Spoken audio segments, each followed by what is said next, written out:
Assalamualaikum warahmatullahi wabarakatuh. Saya di sini mau mempresentasikan tugas saya di tugas 3 di mana mata kuliah rekreasi komputasional. Sebelumnya saya mau berterima kasih kepada dosen pembimbing saya, Ahmad Tarik, Eskom, titik MT. Ini di tugas saya sendiri ini disusun oleh atas nama saya Muhammad Isa Durusa, NIM 105841102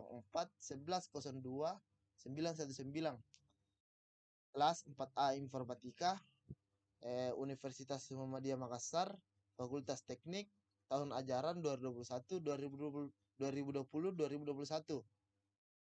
Baik, langsung saja kita masuk pembahasan. Statistika analisis regresi dalam kurun regression test. Baik, yang pertama itu pengertian analisa regresi. Regresi adalah salah satu metode untuk menentukan hubungan sebab akibat antar variabel lainnya. Dalam analisis regresi sederhana, hubungan antara variabel bersifat linear di mana perubahan pada variabel X akan diikuti oleh perubahan pada variabel secara tetap. Hubungan variabel tersebut bersifat fungsional yang diwujudkan dalam suatu model matematis. Pada analisis regresi, variabel dibedakan menjadi dua bagian, yaitu variabel respons dalam kurun respons variabel atau bisa juga disebut variabel bergantung dependen variabel dan variabel explanatory atau bisa disebut penduga prediktor variabel atau disebut juga variabel bebas dalam kurun independen variabel.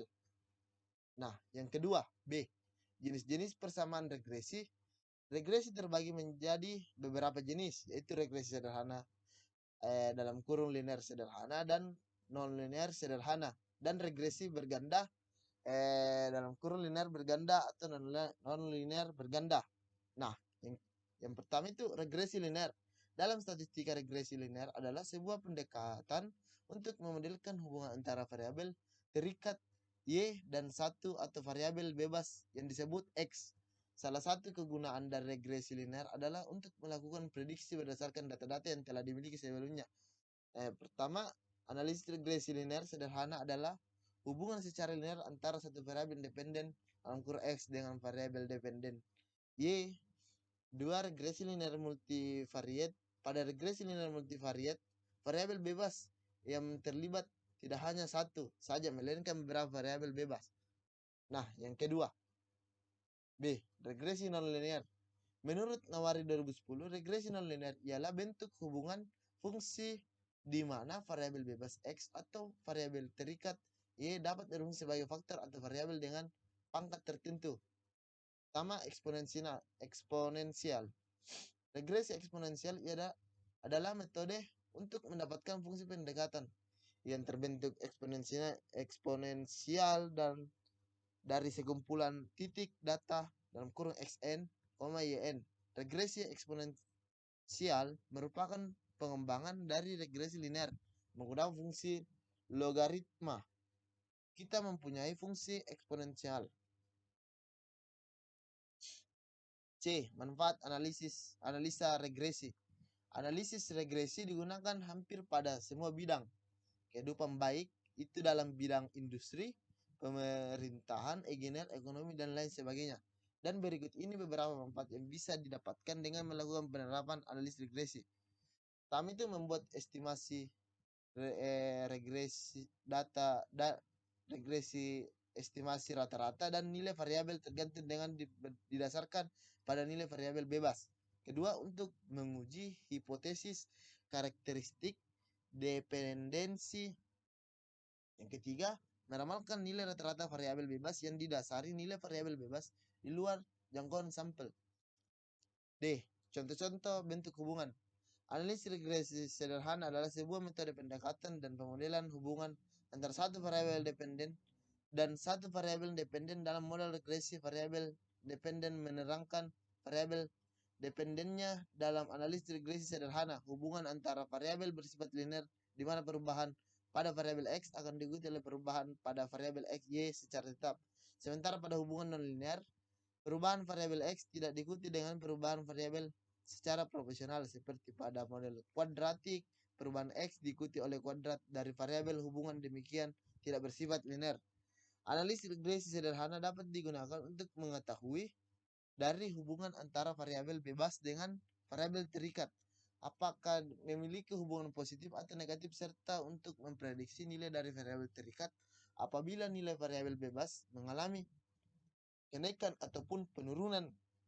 Pada regresi sederhana biasanya data yang digunakan memiliki skala interval atau rasio. Yang kelima, model-model hubungan antara variabel.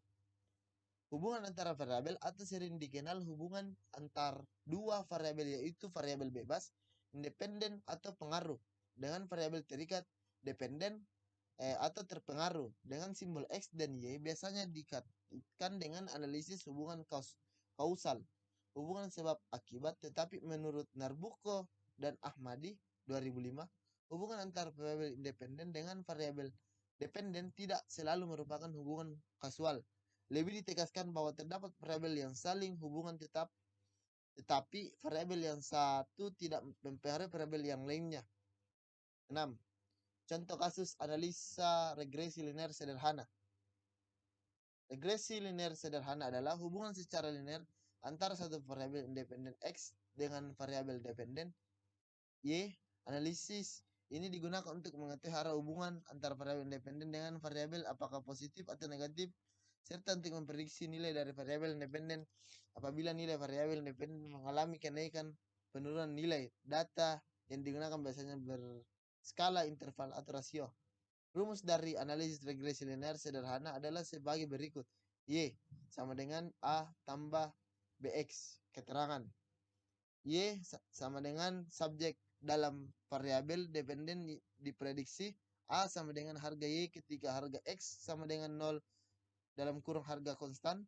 B sama dengan angka arah atau koefisien regresi yang menunjukkan angka peningkatan ataupun penurunan variabel independen yang didasarkan pada perubahan variabel independen bila dalam kurung T arah garis naik dan bila kurang maka arah garis turun.